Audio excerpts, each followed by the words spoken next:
Alors, Teilim Yud, chapitre 10 dans Teilim. Le chapitre 9 et le chapitre 10, d'après certains commentaires, ne sont pas séparables. C'est pour ça que généralement, toujours les Teilim, ça commence Lamnatseach, Mizmor, ok? Et le Teilim 10, il commence seulement par une question, Lama, pourquoi? Alors les commentateurs se posent la question, pourquoi on n'a pas demandé Mizmor les David ou autre chose. Les Mefarshim, ils expliquent et ils disent, à cause que le 9 et le 10, ou bien c'est un chapitre, c'est pas deux chapitres, ou bien c'est quand David Ameler, il avait sa harpe et il commençait à jouer, et généralement, à travers la musique, il obtenait la prophétie. Comme le Rambam, il écrit dans le Chot Yesod HaTorah, le Chot Deot, qu'à part Moshe Rabbeinu, tous les prophètes devaient faire quelque chose pour pouvoir attirer la prophétie.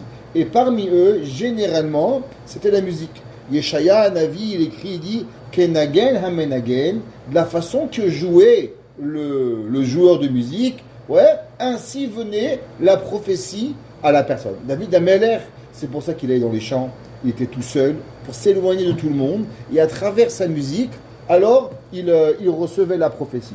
Alors il y a une marloquette. Rashi, il dit que le Mizmor 9 et le Mizmor 10 sont un seul. Ça a été séparé plus tard, mais en vérité, c'est juste Hatzala. C'est juste un seul Mizmor. Le Malbim et les autres commentateurs disent non, qu'en vérité ce sont deux, mais juste c'était au même moment que David Ameler, il a reçu la prophétie pour pouvoir avoir la névoie. Ce Mizmor de... Oui, si tu peux monter en haut, s'il te plaît, et m'amener un Teilim marron, un gros Teilim marron. Ce Teilim, il est principalement que David Ameler, il a écrit versus deux choses. Les mécréants, que on va le voir, ils ont souvent une réussite dans la vie, et que souvent on se pose des questions en se demandant mais qu'est-ce qui se passe? Où il est Akadosh Baruch Hu? Comment ça se fait que ces gens-là, ils réussissent? Ils font du mal. Regardez Al Capone, il roulait en voiture, à l'époque personne n'en avait, et lui il avançait, il ne se posait pas des questions. David Ameler va demander à Kadosh Baruch Hu, qu'est-ce qui se passe? Où tu es? Pourquoi Kadosh Baruch Hu, il n'est pas là au moment où une personne elle va être là? Et c'est pour ça que David Ameler il va poser ce Teilim. C'est bien mon fils, mais ça c'est rouge. Marron, c'est pas ça mon fils, tu vois? C'est marqué dessus, Kos Yeshua, Teilim, Kos Yeshua. Remontant. Merci. Alors David Ameler, il écrit, il dit Lama Hashem Ta'amod Berachok. Pourquoi Kadosh Baruch Hu, tu te mets de loin, Ta'alim Leitot Batsara. Au moment où la personne elle a besoin, Kaviachol d'Akadosh Baruch Hu, de moments de difficulté et de tsarot, Akadosh Baruch Hu il se trouve. David Ameler il dit ça a l'air qu'il y a un pauvre et tout le Teilim il est basé comme si qu'il y a un riche et il y a un pauvre et que généralement les gens qu'est-ce qu'ils aiment faire? Se faire passer le grand devant le riche, c'est pas amusant, mais écraser le pauvre, ça c'est bien amusant. Il y a une fameuse vidéo que Torah Box ils ont fait, je sais pas si vous l'avez vu, qui était incroyable. C'était une femme riche qui passe dans une ruelle et qu'elle voit un pauvre qui vend une douzaine d'œufs. Alors elle va, lui demande combien il coûte tes œufs. Alors elle lui dit, on va dire $6. Alors elle lui dit non, 5$. Et la riche et le pauvre, ils sont en train d'argumenter. Et à la fin, elle dit ok, 5,50. Et elle a réussi à avoir 5,50 la douzaine d'œufs. Par la suite, la même madame, elle va au restaurant. Et là-bas, il y a le serveur, et le serveur, il la sert, et à la fin, elle lui laisse $100 de pourboire. Elle dit, devant toutes les amies, tu fais la belle, et tu donnes $100. Mais le pauvre, que tu lui as volé 50 sous, que lui, c'est avec ça qu'il va manger, là, tu te sens bien. David Ameler, il va comparer la relation du riche et du pauvre. Que le riche, il a envie d'écraser le pauvre, ou il peut le faire tomber encore plus bas. Pareil avec Esav, les nations du monde qui veulent écraser le peuple juif. Et pareil, le mécréant qui a toujours cette envie de faire du mal aux tzaddik et aux personnes qui sont bonnes. C'est marqué dans les Mefarshim souvent, on a un sentiment d'être éloigné de Akadosh Baruch Hu. Et on va le voir dans les commentaires, que ce Teilim, il parle véritablement de ce concept. Des fois, on fait la Torah, on fait les mitzvot, mais on sent que, pas que Chaveshor Hashem nous a abandonnés parce qu'on respire encore, mais on ne sent pas cette connexion directe avec Akadosh Baruch Hu. Au moment où une personne, elle a ce sentiment, qu'il dise ce Teilim. Ce Teilim, il est fait pour que la personne reconnecte véritablement avec Akadosh Baruch Hu.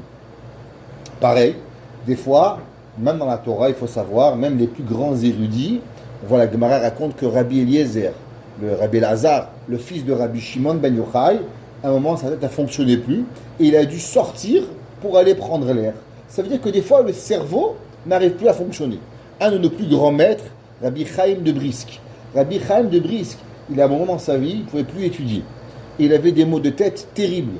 Et il a dû aller jusqu'à la ville de Vilna, et le docteur lui avait interdit d'étudier parce qu'il ne comprenait pas c'est quoi les maux de tête qu'il avait. Juste au passage, le Rabbi Chaim de Brisk apprenait 57 pages de Gemara par jour approfondies. Il y en a qui font le Daf Yomi. Lui faisait 57 fois le Daf Yomi par jour. Qu'avec tous les commentaires qu'il y avait. Donc pour vous expliquer c'était quoi.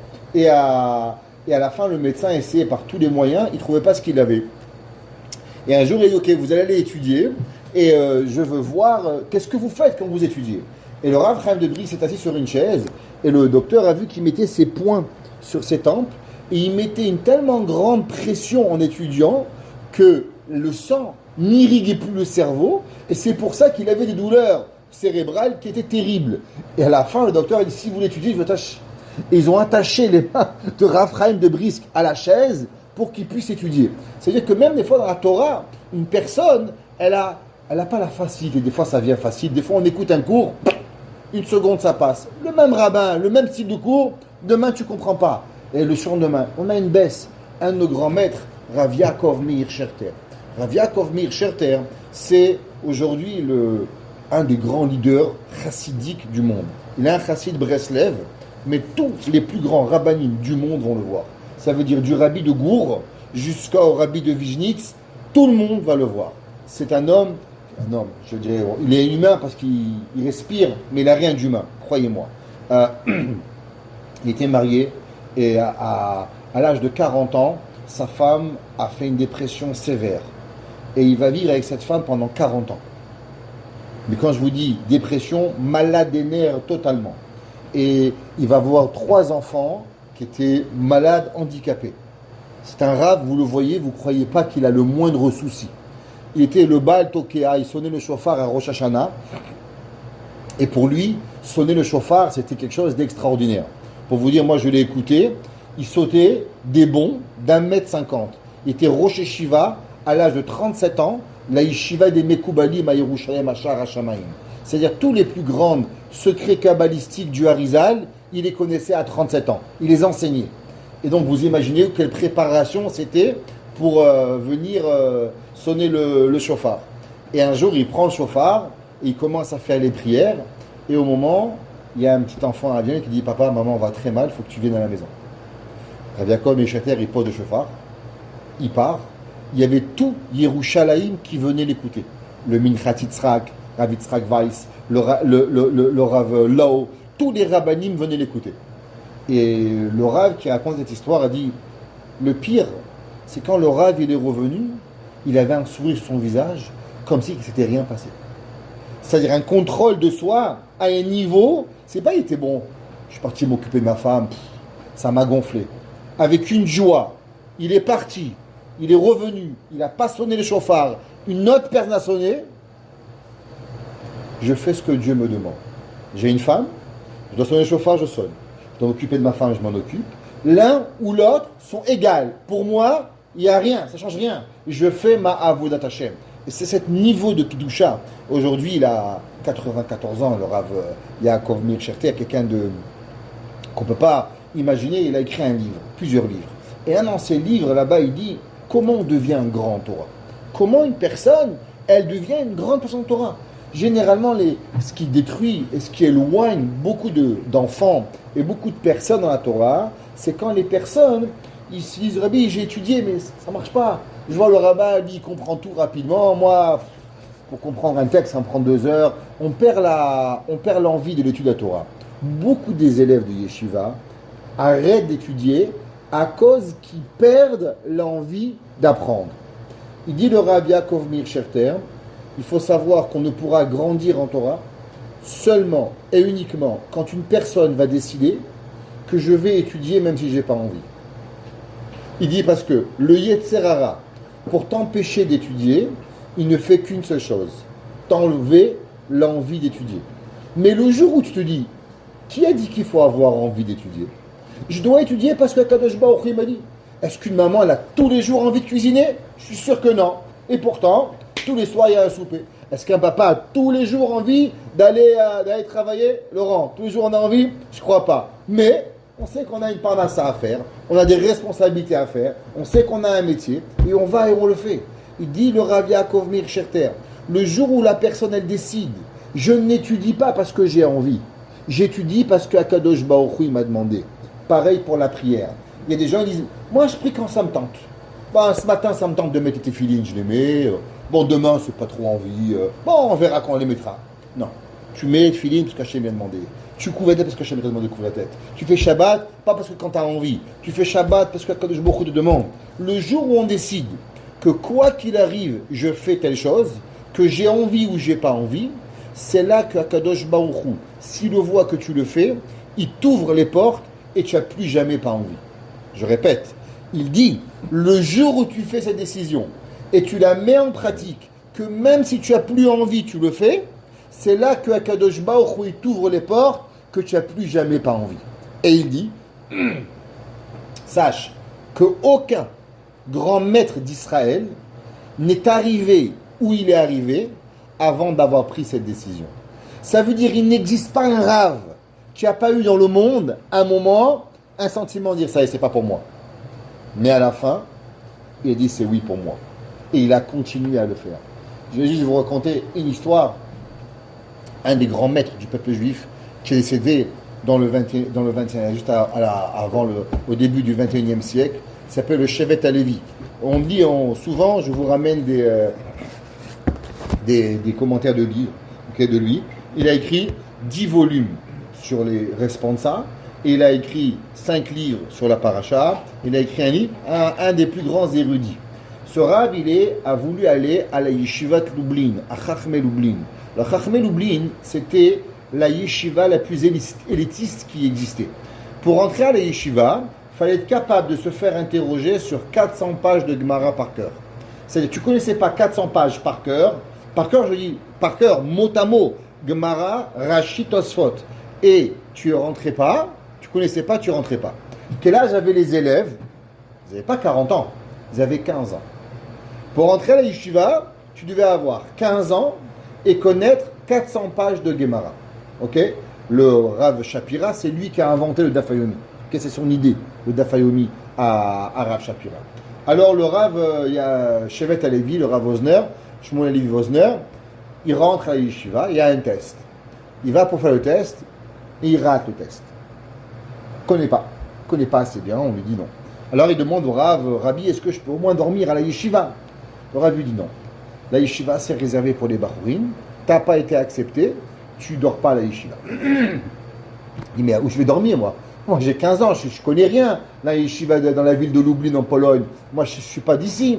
Il regarde, il y a un endroit, ça s'appelle le Hekdesh. Dans les villes juives, il y a même ici à Montréal, ce sont des maisons qui appartiennent à la communauté, que l'on paye pour pouvoir faire dormir les pauvres.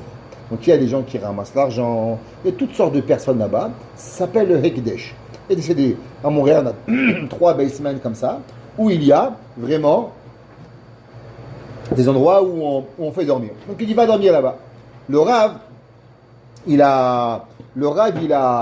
au milieu de la nuit, il s'est dit, mais j'ai envoyé un enfant de 15 ans, merci, dans cette place-là, des adultes, un enfant, c'est peut-être pas la meilleure, merci, c'est peut-être pas la meilleure solution à faire. Alors, le Rav, il y va, et en rentrant, il voit un enfant pleurer. Il entend un qui pleure, c'est-à-dire pleine nuit, donc il s'approche, il dit, qui c'est qui pleure? Alors il lui dit, c'est moi, Shmuel. Il dit Shmuel, pourquoi tu pleures? On t'a fait mal? Il dit non, on m'a pas fait mal, mais je pleure. Il dit pourquoi tu pleures? Il dit je pleure parce que je n'ai pas été accepté à la yeshiva. Alors il dit alors quoi, c'est-à-dire que tu pleures? Il dit mais si je n'étais pas accepté, c'est que je ne connais pas assez la Torah. Donc je pleure à Kadosh Baruch Hu qui m'ouvre les portes du ciel pour connaître plus de Torah. J'ai pas été accepté ici, c'est pas grave, mais les portes du ciel doivent m'être ouvertes. Et le Rav va tellement être impressionné de cette réponse, il va le prendre à la yeshiva sur un essai, et il va lui donner un rabbi privé, et en 3 mois, il va connaître 400 pages de Gemara. Le Chazonish a témoigné sur le Shmuel Alevi qu'à 40 ans, il connaissait toute la Torah. À l'âge de 40 ans. Il est mort à 110 ans. Et il a dit comme quoi on pouvait se fier sur ces décisionnaires halachiques comme sur Moshe Rabbeinu. C'est ce qu'il a dit le Chazonish sur ce Rav. Juste vous dire que quand il était jeune, un professeur lui avait dit de toi il sortirait jamais rien. Tu seras tellement bête que tu aies une perte de temps d'études. Vaut mieux que tu ailles travailler. Parce que de toi, il sortira rien. Le Rav Shmuel Alevi Vosner va sortir le plus grand possèque du XXe siècle. Quand un professeur lui a dit de toi, il sortira rien. Ok? Alors, le Teilim, c'est marqué dans la Kabbalah que celui qui a ce sentiment de ne pas être au niveau qu'il a envie d'être, de pouvoir comprendre, en lisant ce Teilim, ça lui ouvre les portes du ciel pour que Akadosh Baruch Hu il aide. Chaque fois qu'une personne sent moins de siyata d'Ishmaya, c'est-à-dire siyata d'Ishmaya, des fois vous faites des choses, ça va bien, ça marche bien, vous arrivez au travail, tac, tac, tout fonctionne. Des fois tu cherches un stylo, il tombe par terre. Tu cherches une feuille, c'est la dernière, il n'y en a plus. Tu cherches une trombone, elle n'est pas là. Tu prends un stylo, il se casse dans la main. Pas possible, j'aurais dû me rester dormir ce matin. Ça vous a pas arrivé? Il n'y a pas siyata d'Ishmaya. On a l'impression qu'on est arrivé au bout de la classe. Le bon Dieu nous a oubliés. Quand on a le sentiment que ça nous arrive, faire ce Teilim. Ce Teilim, il est là pour nous ouvrir les portes, pour reconnecter avec Kadosh Baruch Hu. Et bien sûr, elle est aussi pour réveiller la peine de Dieu et de nous rapporter à la Géoula. Donc, Kadosh Baruch Hu, il dit, Lama ta'amod berachok. Pourquoi on s'éloigne de Kadosh Baruch Hu? Le Rav Yevé, j'ai déjà parlé du Rav Yevé, rappelez l'histoire que j'avais racontée, j'étais arrivé à Paul Noah, Rabbeinu Yaakov Yosef de Paul Noah. Il dit c'est quoi ce Teilim Yud? C'est quoi Lama Ta'amod Berachot? Il dit c'est un machal qu'un père il apprend à marcher à son fils. On sait que généralement, comment un papa il s'occupe de son enfant, l'enfant il est par terre, il se lève, il s'assoit, il se lève, il s'assoit, et dès qu'on voit qu'il tient sur ses pieds, là on veut commencer à lui apprendre à marcher. Vous savez, il y a une étude qui a été faite, combien de fois un enfant tombe et se relève pour pouvoir apprendre à marcher? 10 000 fois. Un enfant tombe et se relève 10 000 fois avant d'apprendre à marcher. La volonté de l'égalité. À combien l'enfant, à Kadosh Baruch Hu, il le crée, une volonté de faire. Qui a déjà fait 10 000 fois quelque chose et il continue? Fais pas, t'as fait 2 fois, chérie, j'arrive plus, t'en peux plus. L'enfant, 10 000 fois. Attends, en plus, qu'est-ce qu'il a? On le prend, on le berce, on le nourrit, il est très content. Mais il a juste envie de te ressembler. C'est tout, qu'est-ce qu'il a envie de faire? Et il va se lever, s'asseoir, tomber 10 000 fois. La volonté de Akadosh Baruch Hu de faire. Alors qu'est-ce qu'on fait? On prend un bébé, on l'attrape. Et au moment où on attrape le bébé, donc il commence à faire un petit pas, qu'est-ce qu'on fait? On recule d'un pas. L'enfant il tombe, on le remonte, on s'approche de lui, et après on recule 2 pas. Et l'enfant il marche 2 pas, il tombe. Et là on se rapproche de 3 pas. Et on s'éloigne de l'enfant, et comme ça l'enfant il nous fait confiance, et doucement il fait 1 pas, 2 pas, 3 pas, 4 pas, et il avance. Ben c'est pareil. Akadosh Baruch Hu, qu'est-ce qu'il fait? Quand un homme il fait tchouva, alors tu es loin, t'es à Babel Oued, tu connais rien, tu sais rien, tu es perdu dans la Torah, et d'un coup, un jour, tu as une envie profonde de Dieu. Tu ne sais pas pourquoi. Le Mirtav Meliaou Rav Dessler, il dit, ça c'est ce qu'on appelle Zechut Avot. Il dit, dans le ciel, il y a un grand-père, Avraham Avinu, Yitzhak Avinu, Yaakov Avinu, tu as un grand-père, tu as une grand-mère, quelque part, qui prie pour toi, et qui supplie à Kadosh Baruch Hu de te donner l'envie de Akadosh Baruch Hu. Alors Hachem, il vient, il t'allume le feu. T'es là, un matin, ça fait 20 ans que tu tes filines. Le mec, il vient, les téfilines, rachis, prière. Et après, tout s'arrête. Et là, t'as plus envie. Mais t'as goûté un truc extraordinaire. Là, tu dis, mais qu'est-ce qui se passe? Pourquoi hier, c'était de folie, et là, c'est plus de folie, là, c'est bon. Ça avance. Mais j'ai pas cette volonté. David Amelech, il dit, Lama ta'amod berachok. Il dit, Dieu, pourquoi tu t'éloignes de moi? Pourquoi tu m'as levé et là tu t'éloignes? Je veux que tu te rapproches de moi. J'ai envie que tu sois à côté de moi et j'ai envie véritablement que tu m'aides et que tu t'éloignes pas de Akadosh Baruch Hu. Et on voit que des fois, même le Yetzirah, il est tellement fort que même des fois l'homme il prie et Akadosh Baruch Hu il n'écoute pas sa prière. Et on va voir pourquoi. Et des fois, l'homme, il doit faire des actions terribles pour pouvoir s'en sortir. Et on ramène dans Yakout Shemouni. Il y avait Rav Matya ben Harash. Rav Matya ben Harash était un grand Amora du Talmud. Ouais. Shid Gaber Ayetzerara Alav Le'artio. Il y avait ce Rav Matya ben Harash. Un jour, il marchait. Ouais. Et il a vu une femme qui était Miss Monde. Imaginez-vous un rabbin qui est toute sa journée dans sa Torah, il voit Miss Monde. Et là, la première pensée qu'il lui va, c'est d'aller avec elle. Et là, il lui vient une envie folle d'aller revoir cette femme. Il n'arrive pas à se contrôler. Et là, il veut tourner la tête, mais il n'arrive pas. Rav Matya ben Harash prend ses deux doigts, je craque dans les yeux. Et je ne les verrai plus. Demande le Rav Yevé, je ne comprends pas. Rav Matya ben Harash, il a voulu, il te supplie, Dieu aide-moi. Pourquoi tu l'aides pas? Le Gemara, elle continue. Elle raconte dans Kiddushin 81. La Gemara dit qu'il y avait un homme qui s'appelait Rav Amram Chassida. Rav Amram Chassida, c'était un homme qui s'appelle Chassid. C'est quoi Chassid? Un homme pieux. Ça veut dire qu'il fait tout ce qu'il a à faire et en plus, il dépasse. Rashi dit, il fait attention, ni à son argent, ça veut dire que ça coûte $10. Lui, il va faire que ça coûte $12. Il n'est pas intéressé, il veut faire plus. Toutes les mitzvot, il ne se suffit pas du minimum. Il se suffit de plus. Il n'y a pas longtemps, il y a un rav, il m'a raconté, un ami à moi, pas un rav, c'est un Tamil Chacham, mais il étudie avec un Baal Habayit, avec un monsieur de la communauté ici. Et il m'a dit que tu connais tel monsieur. Je dis ouais, mais il va. Il m'a dit que lui, il achetait toujours un loulav jusqu'à cher.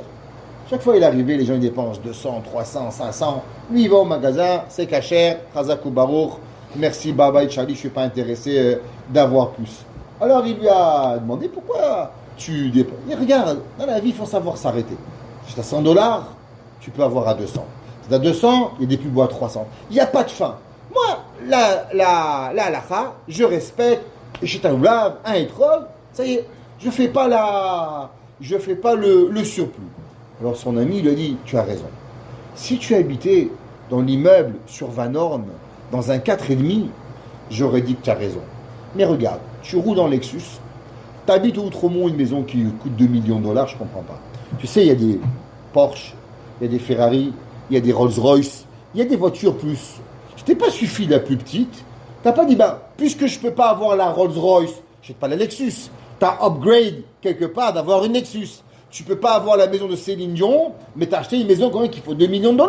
Comment ça se fait que quand ça arrive pour Dieu, on fait juste la limite, et quand ça arrive pour tes plaisirs personnels, alors tu vas plus loin.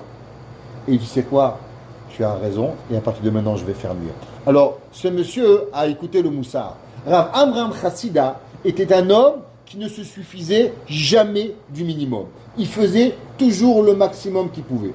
Et un jour, Rav Amram Chassida, la Gemara nous raconte qu'il a vu des filles juives qui avaient été prises en captive par des pirates. Et il va au marché et il voit une bande de filles juives, qui étaient en captif. Alors, bien sûr, qu'est-ce qu'il fait le rabbin? Il prend son argent, il achète toutes ces filles juives pour les rendre à leurs parents. Qu'est-ce qu'il va faire? Dans la liberté. En attendant, le soir, il arrive, il a dit, écoutez, montez dormir chez moi à la maison en haut, et moi, comme ça, demain, vous partirez. Rav Amram Chassida, il dit, mais il va rien être Sarah. Qu'est-ce qu'il fait? Il y avait une grosse échelle.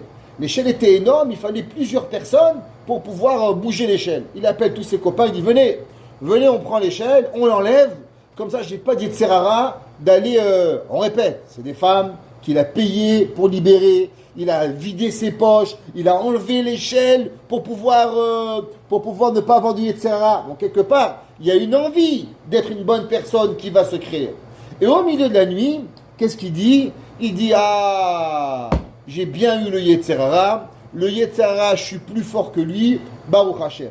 La Gemara dit vite, Gaber ala vayetzer, veitri la alot basulam le ali azot emahem. Au milieu de la nuit, il lui est arrivé une envie de pécher, il a pris l'échelle qui n'était pas soulevable, il va la prendre, il va la monter, et il va commencer à grimper sur l'échelle pour aller fauter avec ces femmes-là. Jusqu'à Hachetzak no Rabbi Amram, jusqu'à que Rabbi Amram il s'est levé, il a crié au feu, au feu, au feu. Tout le voisinage est arrivé, et là ils l'ont vu, Rav Amram Chassida, devant les filles, avec tout le monde il a compris que Rav Amram Chassida il allait faire une grosse bêtise. Et Rav Amram Chassida, quel feu il a parlé? Pas du feu physique, il a dit ça brûle à l'intérieur. J'ai le Yetzerara qui me brûle à vouloir fauter. Et Rav Amram Chassida, il est venu, et à cause de la honte qu'il a vu tout le monde venir, alors il a été protégé du Yetzerara.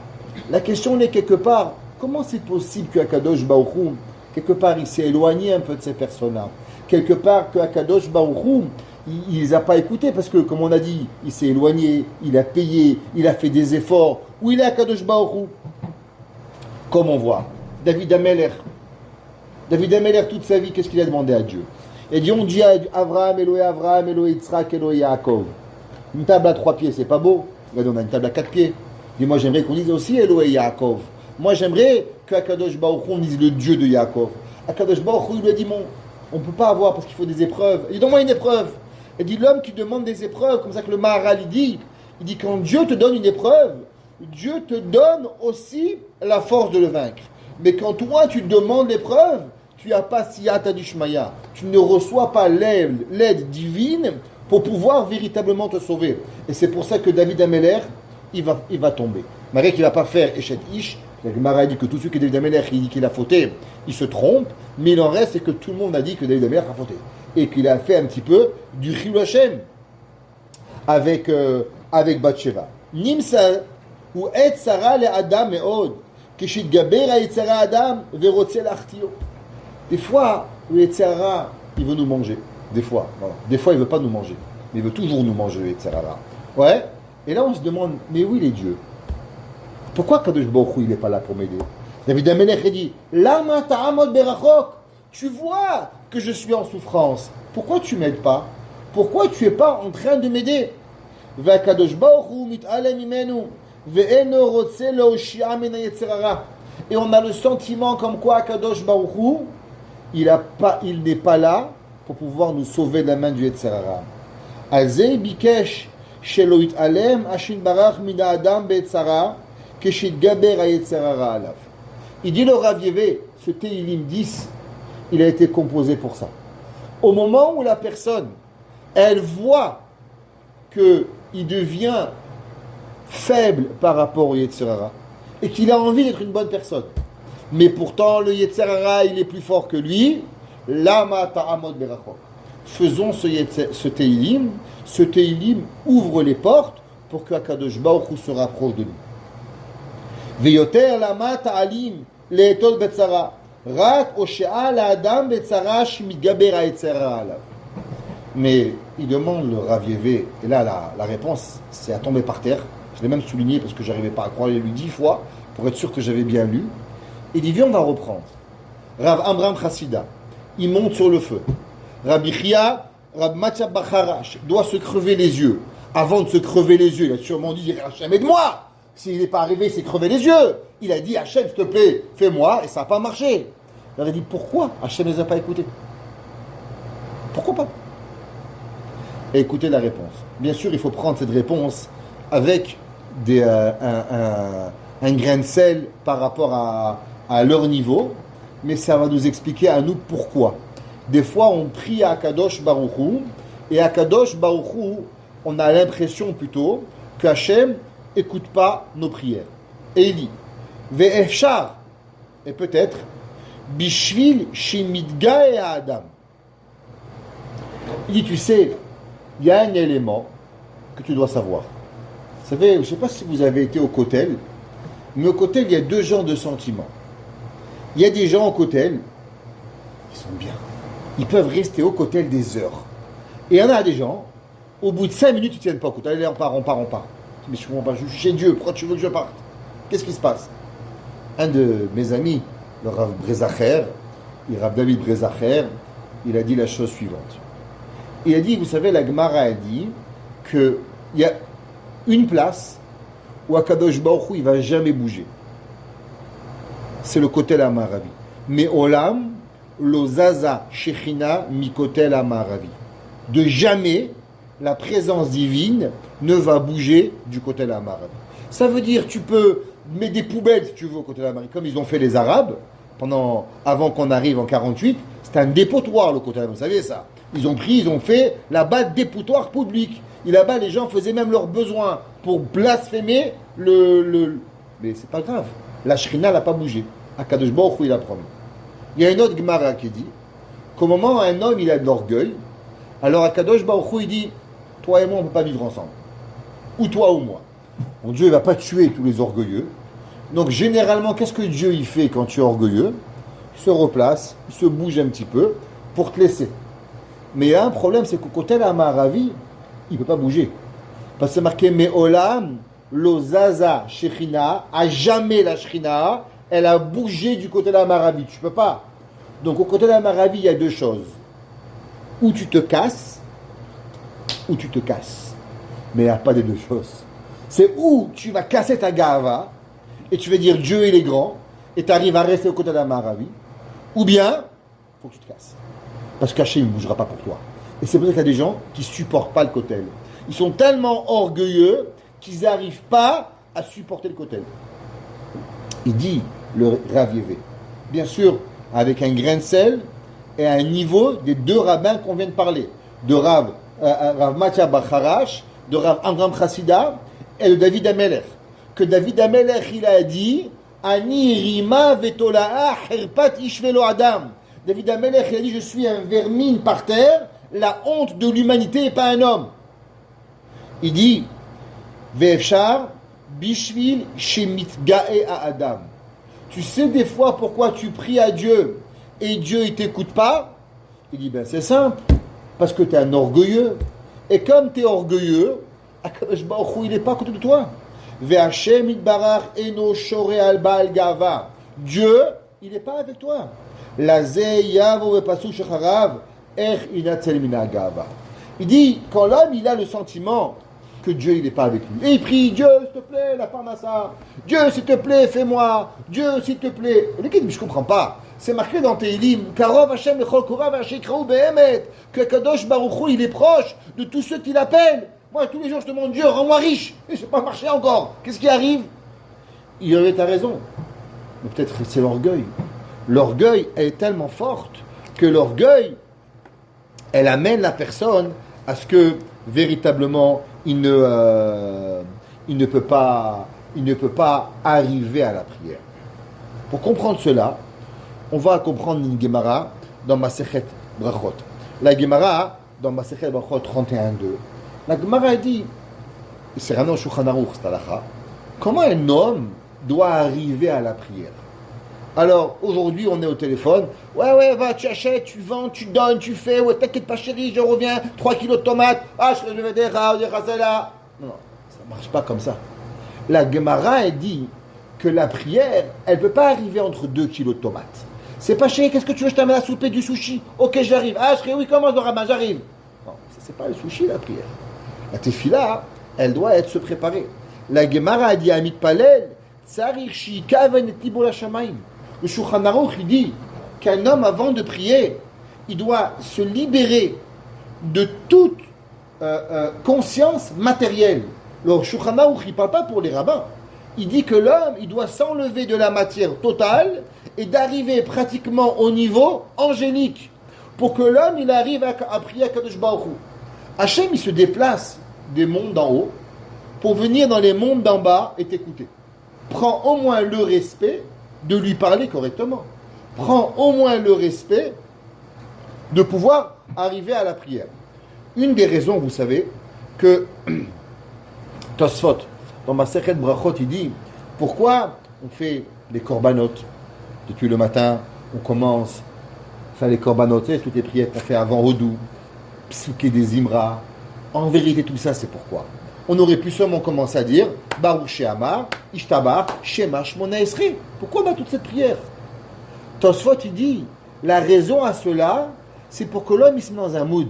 Tu ne peux pas arriver à Dieu Hashem, c'est Fatah Tiftah, Honen Adamdat, Hashivenu, Selachlanu. L'homme il doit arriver à une préparation quelconque pour arriver à prier à Kadosh Baruch Hu. Hachamim, Chassidim Arishonim, Ayu Shoim Sha'achat. La prière, elle venait avec une préparation d'1 heure avant même de commencer la prière. La Gemara nous dit, d'où est-ce qu'on sait cela? À cause dans Teilim, c'est marqué ici, dans le verset, Tachin libam takshiv oznecha. Akadosh Baruch Hu, il dit, prépare ton cœur. Si l'homme, il se prépare son cœur à prier, alors Akadosh Baruch Hu, takshiv oznecha, je vais écouter. Qu'est-ce qu'on a dit? Que des fois, la prière, l'homme, il prie, mais il n'est pas écouté. Pourquoi? Parce qu'il a de l'orgueil.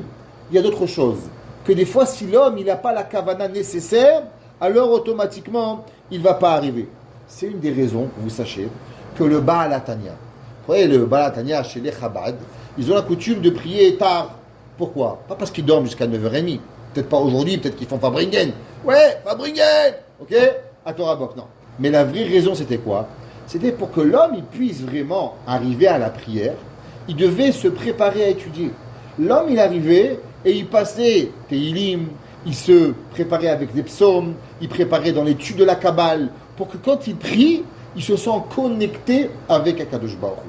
On sait que la prière, il y a la Tefila et il y a la Torah. La Torah et la Tefila, ce sont 2 éléments séparés. Il y avait un jour, le Baal Shem Tov, il avait un beau-frère. En 2e noce, la femme du Baal Shem Tov est décédée et il a marié une femme.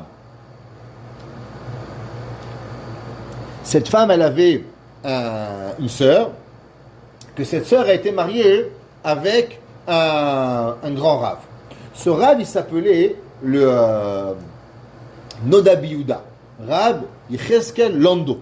Je ne sais pas si vous avez déjà entendu son nom, Noda Biyuda. Il a écrit des grands responsables et à son époque, il a été un des plus grands anti-chassid. Il a été un des plus grands bitnaged, mais il est enterré dans le carré des chassidim en Eretz Israël. Mais il était le beau-frère du Baal Shem Tov, de 2e noce, et il était le plus grand anti-chassid. Un jour, on n'est pas content, mais on est des beaux-frères. Comme il dirait l'autre, on choisit ses amis, mais rarement sa famille. Mon bof. Ok? Renaud. Alors, un jour, ils arrivent dans la même synagogue, et le Noda Biyuda, il fait une très longue prière. Le Baal Shem Tov a fini depuis longtemps, et l'autre rabbin n'a pas fini. C'était la synagogue du Noda Biyuda, donc on l'attend. Au moment où il finit, le Baal Shem Tov, il s'approche de lui, il lui dit, permettre une femme à se remarier, c'est bien, mais pas à la synagogue, pas quand tu pries. Le Rav lui a répondu, toi, je ne m'occupe pas de tes affaires, tu t'occupes pas des miennes. Ce qui s'est passé, c'est que pendant la prière, il y avait une femme qui avait perdu son mari. On ne savait pas si c'était vivant ou non, ce qu'on appelle une aguna, et il fallait trouver une autorisation de la marier. Au milieu de la prière, le Noda Biyuda, la tête elle est partie dans tous les livres pour permettre la aguna. Le Baal Shem Tov lui a dit, c'est bien de permettre une femme à se remarier, mais c'est pas le moment dans la prière. Le Noda Biyuda lui a dit, c'est pas tes problèmes. Le Rav Yaakov Meir Scherter explique l'histoire suivante. Qu'est-ce qui s'est passé? Il dit, vous savez, il y a 2 principes. Dans la Tfila, on dit Avinu Malkenu. Qu'est-ce que ça veut dire Avinu Malkenu? En vérité, Akadosh Baruch Hu, il est principalement sur nous il y a 2 rapports envers nous. Il y a un rapport qui s'appelle Avinu, c'est notre père, et il y a un rapport qui s'appelle Malkenu, qui est notre maître. Et différents moments de la journée, à différentes étapes, nous sommes des fois Avinu et des fois nous sommes Malkenu. Exemple, la Torah, elle n'est pas donnée à à un esclave. La Torah est donnée à un ben, à un enfant. Le jour où vous apprenez la Torah, c'est un privilège que Akadosh Baruch Hu, d'où vous savez que la Torah c'est un privilège, parce qu'au moment où Akadosh Baruch Hu, il a donné la Torah, comment il nous a appelés? Bani Matem Hashem, vous êtes les enfants de Dieu. Dans la Torah, Dieu il a déclaré que quoi? Que nous sommes ses enfants.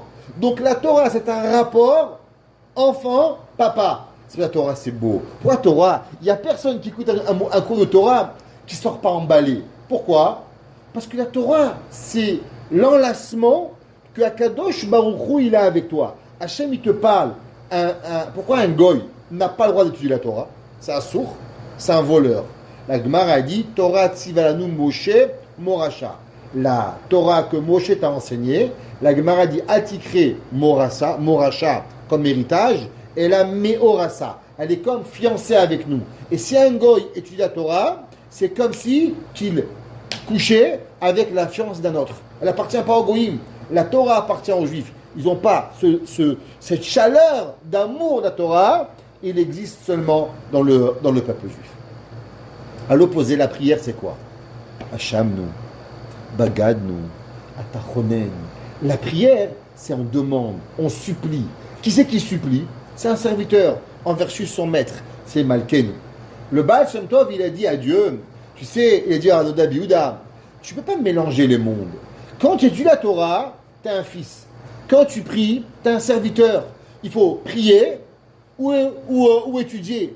Les mélanges ne sont pas bons. Parce qu'on ne peut pas jouer sur deux mondes différents. On doit savoir dans quelle approche on a. Est-ce qu'on est dans Avinu ou est-ce qu'on est dans Malkeinu? La prière, c'est Malkeinu. Toute la prière, c'est Melech HaOlam, le roi du monde. Dans les brachot, on ne dit pas Baruch Ata Hashem Avinu, Baruch Ata Hashem Elokeinu, Melech HaOlam. La tefila, elle est basée sur le principe d'esclave à roi. Ça, c'est comme on a avec Kadosh Baruch Hu. Et dans la prière, on ne mélange pas.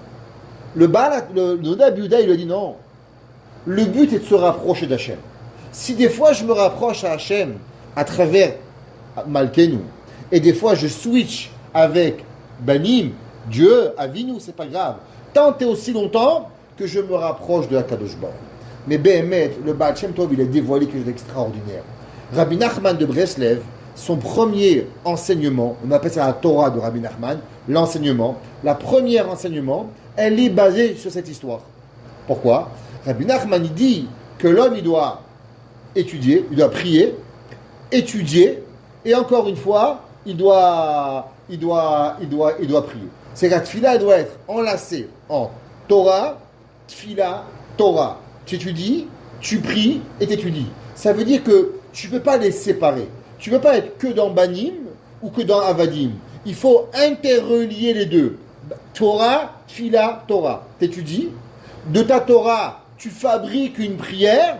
Et de cette prière, tu repars à l'étude. Torah, tfila, Torah. Comme ça que le Rabbi Nachman nous a donné. La tfila, il nous dit, le Shevet HaLevi, comment l'homme, il arrive Behemet aujourd'hui? Pas arrêter, on a un téléphone, on a un ordinateur, on a un fax dans le dos, on a, je sais pas, on est bourré. L'homme, en vérité, s'il voudrait une véritable prière, c'est seulement quand il arrive quelques minutes avant le début de la prière, il s'assoit. Il ouvre un livre. Tu fais un Teilim. Tu fais une Mishnah. Essayez un jour d'arriver 5 minutes avant de prendre votre sidour, homme ou femme, prends un sidour, prends un livre, une pensée du jour. On la lit. On fait les brachot, bien sûr, parce que sinon on ne peut pas étudier. On fait les brachot, on s'arrête. Et on lit quelque chose, on lit quelques phrases de Torah, quelque chose qui va nous toucher.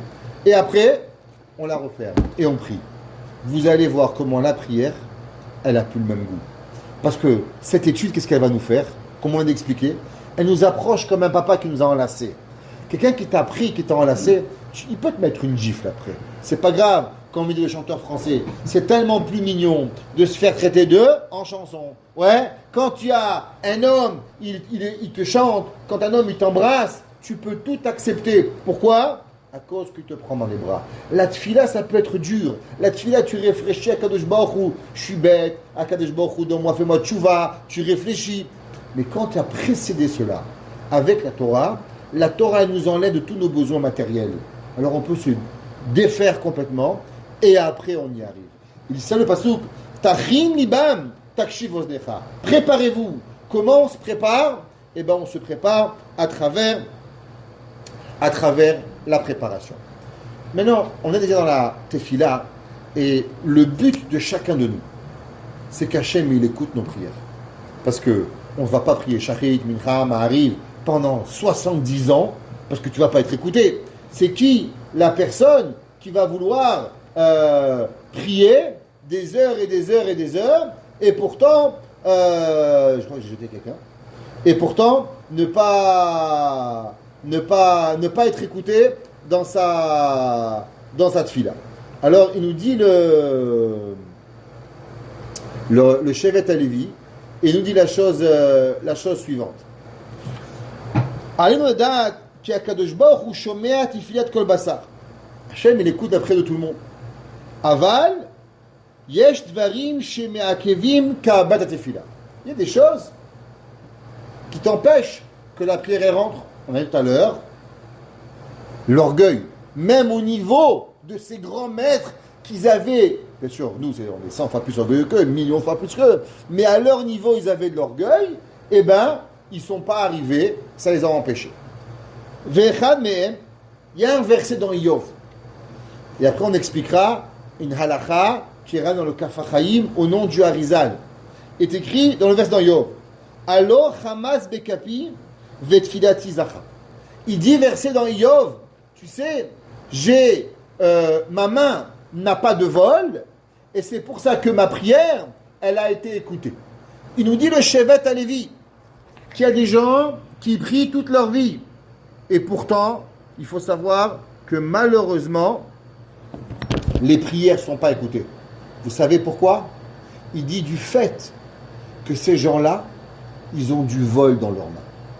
Un homme, il doit de l'argent à un ami. Il ne paye pas. Pas parce qu'il n'a pas, il va le payer, il dit, monsieur Torjman, je vous paye demain matin, monsieur Kenzi. On s'entend, c'est pas grave, c'est pas de ça qu'on parle. Tu dois 10 dollars à un gars, tu donnes, mais tu ne veux pas le payer parce que X, Y, Z. 2 secondes, je dois. Alors, il dit le Shevet HaLevi, il dit que toute cette personne qui a de l'argent volé dans sa main, la prière, elle n'est pas écoutée. Le Harizal, il dit, il n'y a rien de pire dans la vie d'un homme qui empêche la prière de monter que de devoir de l'argent à quelqu'un. Le Harizal, à l'époque, les travailleurs étaient payés journalièrement, pas comme maintenant qu'on paye à la fin du mois. Il ne priait pas Mincha avant de s'assurer que s'il avait eu un employé à payer, qu'il payait l'employé de façon à pouvoir prier. Il disait sinon, la prière elle ne monte pas au ciel. Le gars il va prier pendant 4 heures, et bien la prière elle ne montera pas. Pourquoi? Parce que c'est pas possible que tu dois quelque chose à quelqu'un et en contrepartie tu demandes à Kadosh Baruch Hu quelque chose. Tu veux de quelque chose de Kadosh Baruch Hu, comment toi tu vas pouvoir? Il dit dans Iyov, il écrit le verset Allo Hamas Bekapi, du fait que je n'ai pas du vol dans mes paumes de main, Vetfilat Izacha, alors c'est là que ma prière elle va arriver. Et il dit Kol tfilotenu tluyot betikun avonot shebamod be'adam lachaveru. Il dit le Rav Wosner, toute la réussite de nos prières, elle dépend littéralement du rapport qu'on a avec notre ami. Combien on lui doit, ce qu'on doit. On est honnête, alors automatiquement la prière elle passe. On est malhonnête, la prière elle ne passe pas. Malheur à nous, combien elle peut arriver. Ici, on veut trouver une allusion à cela. On trouve une allusion dans la Gemara, dans Masechet Ta'anit, page 8. La Gemara dit comme ça Amar Rabbi Ami, en tfilato shel adam nishma'at, ela imken masim nafsho bekapo. Que l'homme, la prière n'est pas écoutée seulement quand il a mis l'âme dans ses mains. Il dit l'âme, c'est pas dans la main, c'est dans la tête. Il dit non, si tu as mis ton âme dans ta main, tu t'es assuré que tes mains sont propres. Pas laver au savon. Quand tes mains sont propres, alors automatiquement, la tefila d'un homme, elle est écoutée. Nasa levavenu el kapaim El Bashamayim. Levavenu Ainu Kalpemal.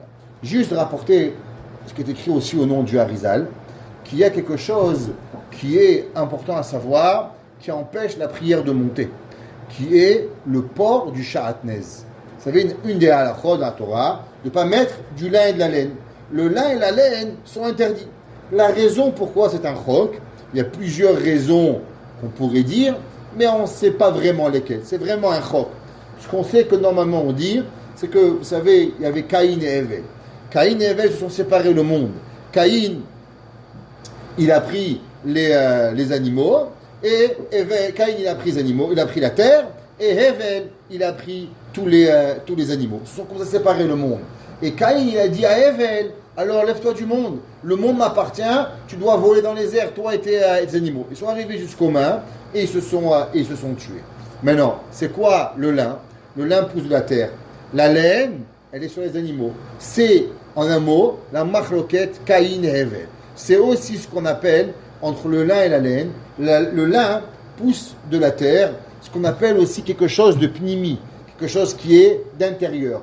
La laine, ça pousse à l'extérieur de l'animal, c'est quelque chose qui est extérieur. Un, il est pnimi, un, il est chitzoni. Ce qu'on appelle aussi, dans le Lashon Kabbalah, la rachamim et le din. Pourquoi? À cause que la laine, elle peut se couper, et pourtant, il ne meurt pas l'animal. Tu enlèves la laine, l'animal peut continuer. À l'inverse, quand tu coupes le lin, eh ben, la branche, elle est morte. Donc la laine, elle représente la rachamim, et le lin représente le din. Et quand on mélange rachamim et din, alors on n'arrive pas. C'est marqué dans les Kitvei Harim qu'une personne qui ne fait pas attention au lin et à la laine, et il porte un habit de lin et de laine, alors sa prière, elle n'est pas écoutée. C'est une des raisons que les chassidim, ils mettent des habits en synthétique. J'ai jamais posé la question, pourquoi ils mettent des habits en moins 50 degrés, plus 50 là, avec ces habits-là? Maintenant, en hiver, je comprends, mais qu'est-ce qu'ils nous veulent avec ces capotas en plein été? La réponse, c'est qu'ils ne veulent pas mettre de laine, de peur d'avoir une goutte de Sha'atnez, alors ils mettent des habits où il n'y a aucun doute de Sha'atnez. Le Rav Chida, quand il a voyagé, vous savez, le Rav Chida est parti depuis Israël, en Italie, il est parti en France, il est parti en Allemagne, il est parti en Pologne, il est parti en Russie, voir toutes les communautés du monde pour ramasser de l'argent pour les familles pauvres d'Israël, et il va le ramener en Israël, et la deuxième fois, il va rester, sa femme va mourir, et il va se remarier en Italie, et il va devenir le Rav d'Italie, à Livourne, le Rav Frida, il va rester là-bas. Il va même aller en Tunisie, le Rav Frida, où il a dit que les rabbins tunisiens étaient des lions, et il n'arrivait pas à en placer une. Tellement les rabbins étaient forts. Comme ça, le Rav Frida. Et il a dit que la seule fois qu'il a pu en placer une, c'est quand il a parlé du Drouche. Ils ne connaissaient pas ça, les Dvar Torah, style Paracha. Eux, ils étaient Halacha, des monstres de Halacha. Et quand il a mélangé la Torah avec du Moussar, là, ils étaient à une nouvelle Torah qu'ils n'avaient jamais vue. Et il les a un peu épatés avec cette Torah, le Rav Frida. Et le Rav Frida a su que sa femme était morte en Tunisie, mais il a tellement eu peur qu'on lui fasse marier une Tunisienne qu'il n'a rien dit. C'est pas une blague, il s'est sauvé sans faire les shiva pour sa femme pour ne pas qu'on lui colle une Tunisienne. Et il est arrivé en Italie et là-bas il s'est remarié sur la chose. Donc le Rav Frida a dit à combien il est important le principe de ne pas malheureusement faire attention aux lois du Sha'atnez. Juste terminer avec un commentaire du Malbim et on finira là. Le Malbim, dans ses commentaires, il parle d'un concept qu'il faut savoir. Vous savez que ce monde ici, il s'appelle Alma de Shikra. Notre monde où on vit s'appelle le monde du mensonge. Ça veut dire que dans la vie, il n'y a rien de plus mensonger que dans ce monde. La Gemara, elle nous dit que Rabbi Shimon ben Yochai, il est monté au ciel. Les gens lui ont demandé, Rabbi, qu'est-ce que tu as vu dans le monde? Il dit, dans le monde, c'est Olam Hafour. Toutes les grandes têtes ici, là-bas, elles sont en bas. Et toutes les petites têtes, là-bas, elles sont en haut. Il a dit, Rabbi Shimon ben Yochai, toutes les personnes que tu crois qu'elles sont importantes dans ce bas monde, c'est du rien. C'est rien. C'est pas vrai. Et les seuls qui sont vrais, c'est seulement les Talmidei Chachamim. Et ça, c'est les seuls. David Ameler, il faut savoir qu'il a été pourchassé par énormément de rabbins. David Ameler, ses ennemis, c'était pas des cow-boys, c'était des gens de Beddin, c'était des gens très érudits en Torah, et qui ont voulu littéralement faire la peau à David Ameler. Okay? Quand je parle la peau, je ne mâche pas mes mots. Ils ont voulu le tuer et le couper en morceaux. C'est ça qu'ils voulaient faire à David Ameler. David Ameler a eu énormément de difficultés avec les gens qui n'arrivaient pas à concevoir la grandeur de David Ameler. On avait déjà parlé du roi Yanaï, que le roi Yanaï, il a écrit à sa femme avant de mourir. Ouais, vous vous rappelez, on a fait un cours sur le roi Yanaï. Il lui a dit, n'aie peur ni des rabbins, ni des voyous. Parce que le rabbin, il est bon, et le voyou, il est mauvais. Mais tous les autres au milieu, aient peur d'eux. Pourquoi? Parce que eux, ce sont des hypocrites. Et il n'y a rien de pire dans la vie que les hypocrites. David Ameler a souffert énormément. Et avec le monde, il faut savoir que malheureusement, même des gens qu'on pense qu'ils sont bien, il faut faire excessivement attention. Et souvent, au nom de la Torah, et ça c'est pour ça que c'est marqué dans la Gemara, dans Masechet Sota, à la fin des temps, la vérité va disparaître. Parce qu'avant, au temple, tu avais une question, tu ne sais pas, oui ou non, tu vas voir le prophète. Rabbi, il est comme qui l'halakha? Rav Obadia ou le Chazonish? Le pectoral, tac, halakha. Il n'y a pas de question. On sait ce qui est bien ou c'est mal. On fait le vaccin, on ne fait pas le vaccin. Il n'y a pas de question. On allait chez le prophète il disait, fais le vaccin. Il n'y a pas de question à faire. Aujourd'hui, chacun est venu docteur. Il est venu virgulologue. Chacun, il sait tout. La vie, c'est comme ça. Donc, on est perdu. On ne sait plus qui croire. Il y a un rabbin qui dit fait, un rabbin qui dit qu'il ne fait pas. Mais c'est devenu une folie. Ouais. Il n'y a jamais eu autant de discorde dans le monde à savoir comment faire. Et aussi, au nom de la Torah, énormément de personnes se permettent à faire arriver.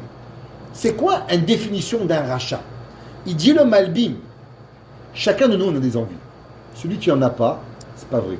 Comme j'ai dit au début du cours, le bébé, il veut marcher. Il est prêt à tomber 10 000 fois pour pouvoir marcher. On a tous des envies. Tous, chacun de nous. Et ces envies sont très bonnes. Parce que c'est ça qui nous font grandir.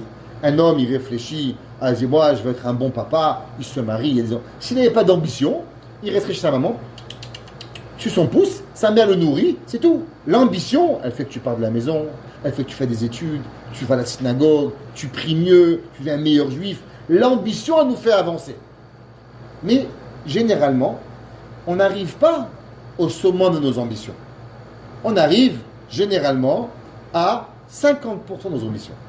Toujours. La Gemara a dit, Yesh lo mané, rotse matayim. Tu veux 100, tu as 100, tu veux 200. Donc ça veut dire que nos rêves, généralement, on n'y arrive pas. Ça, c'est la vie d'un homme. Tu veux savoir un homme qui est vraiment une mauvaise personne, il dit le Malbim, c'est quand il a plus que ce qu'il rêve. Un homme qui a plus que ses rêves, c'est pas normal. Normalement, l'homme, quand il est avec Akadosh Baruch Hu, il lui met un petit peu des bâtons dans les roues.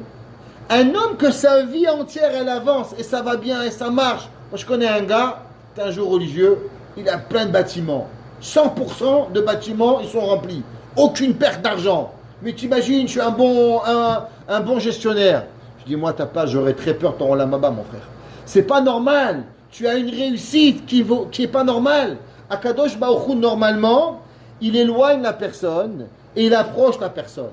Un homme qui a tellement de profits financiers, plus que ce que tu rêves, il dit le Malbim, ça c'est la preuve que Akadosh Baruch Hu, quelque part, il t'éloigne tellement, qu'il veut tellement pas savoir de toi, qu'il te donne tout ce que tu as envie. Rien que toi. Comme le serpent. C'est marrant que le serpent, il mange la terre. C'est pas une malédiction, il a à manger de partout. Il dit, c'est vrai. Mais il y a une chose qu'il n'a plus jamais bien de faire, c'est prier. Parce qu'il en trouve de partout. Toi, tu veux manger des bananes, s'il te plaît, fais des bananes à Anka. J'arrive. Ah, il n'y en a pas, tu vas au deuxième magasin. Tu pries Hachem. Lui, il a dû manger de partout. Du fait qu'il a dû manger de partout, il n'a jamais plus besoin de prier à Kadosh Baruch Hu. C'est ça qui arrive. Et il dit, le Malbim. Et le verset, il écrit, il dit, un verset intéressant, et il dit que Botsea birech ni etz Hashem. Il y a des fois, un homme qui vole, par exemple, à la Khaï, je vole une banane, et je fais Adama, et je mange. Dieu, il dit, mais c'est pas une prière que tu m'as fait, c'est une malédiction. Je veux pas ta bracha. Tu voles un loulav, tu fais la bracha, j'en veux pas. Comme on a ramené chez malade, tu fais le chauffard, c'est pas un chauffard que tu as fait. Dieu, il dit, Borer, Berech Nietz Hashem, celui qui a pris une bracha dans un concept volé, il blasphème à Kadosh Baruch. Et il dit, le Malbim, de quoi on parle? Il dit que la personne, comme on a dit, qui voit toute sa réussite, Aval ou yachilu kol derachav, shekol ha'emtsaim asher yibchar yatzlichu vegam yatzliach becholet. Il y a des gens qui voient, tout ça leur marche. Il met la main, ça marche. Il va là-bas, ça marche. Tout marche, tout va bien. Et les gens, qu'est-ce qu'ils disent? Ils disent, ah, si cette personne, elle est tellement bien, ouais, alors sûrement que la personne, il est en vérité une bonne personne. La preuve, c'est que tu vois, il fait des choses mal, c'est pas mal. Tu vois, il est rabbin, il a une synagogue, il est businessman, tout les circles, il est magnifique ce monsieur. Il faudrait le cloner et en faire 10 comme lui pour chaque synagogue. Tellement il est bien, il pourrait même diriger le pays. Il dit le Malbim, celui qui louange une personne que tu vois qui a tellement de succès, qui est hors norme, ni Etz Hashem. Il maudit Akadosh Baruch Hu, parce que la vie, elle ne peut pas être de cela. Et il dit, Av be'etzara, veze more she'atzlachato de ma'oteva, vegam imashpachot minegdo. Et il dit le Malbim, et c'est sur ça que Akadosh Baruch Hu nous demande. Ça veut dire que quoi? Le Zohar, il écrit ici, et il dit, les difficultés de la vie, c'est la plus grande des bontés de Dieu. Il dit le Zohar, quand un homme, il lui arrive une difficulté, pourquoi Hachem il fait ça? Il dit le Zohar, parce que Hachem, à la fin des temps, Akadosh Baruch Hu, il va dire au Yetzer Hara, qu'est-ce que tu veux chez mes enfants? T'as pas vu comment ils ont souffert? T'as pas vu, ça fait 2000 ans qu'ils en prennent plein la tête? Combien tu veux que mes enfants? Et grâce au claque qu'on prend à travers les générations, il dit le Zohar, que c'est cela qui va nous apporter, que grâce à ça, Akadosh Baruch Hu va nous amener à la vie éternelle. Et il dit, Besha'at Adin, il dit, Mazetzira Elash Akadosh Baruch Hu, et des cas, Yasira Bamishpat, Share Mata Yisurim, Besha'at Adin. Et il dit, Af Agav Sheatem Banai, Lo Ezov Chatrem, Ela Erpa, Kede Shetiyu Tzadikim Le Yom Hagadol. Il dit à combien Akadosh Baruch Hu, il nous donne des difficultés pour qu'à la fin des temps, on a partagé les péchés en petites fractions et cela nous permettra d'arriver au moment de Mashiach, au moment de la résurrection des morts, en étant blanc. Mais quand tu vois qu'un gars, ça lui marche trop bien, ça ne fait pas partie du calcul divin. Il dit, le Malbim, sur ça, Kadosh Baruch Hu dit, quand tu vois cela, il faut s'éloigner. Ce n'est pas une bonne personne. Notre sentiment, il est normal. Lama ta'amod merachok. On doit des fois ressentir l'éloignement de Akadosh Baruch Hu. Mais en vérité, comme il dit Rabbi Nachman, chaque éloignement n'est en vérité seulement un rapprochement. Et l'homme, il doit apprendre que c'est comme le papa qui te fait avancer et qui s'éloigne pour que tu grandisses. L'homme qui n'arrive pas à comprendre, il pense que Dieu il a oublié. Mais l'homme qui sait qu'il y a son papa qui est devant, alors il sait qu'il est là. Mais l'homme qui est là, qui dit, ouais, papa, pourquoi lui on le porte toujours et lui on ne me porte pas? Il dit, mais parce que lui il est paralysé. Le seul enfant qu'on prend toujours à l'âge de 10 ans, eh bien parce qu'il est paralysé. Parce qu'un homme normal, alors lui il n'est pas paralysé. Lui on le fait marcher, lui on lui fait grandir. Une personne qui a trop de bonheur, quelque part, il faut qu'il se pose la question, dans quel clan j'apporte, dans quel clan j'apporte. Et l'éloignement de Akadosh Baruch Hu, nous dit le Zohar, c'est la plus grande des preuves que Akadosh Baruch Hu s'occupe de nous.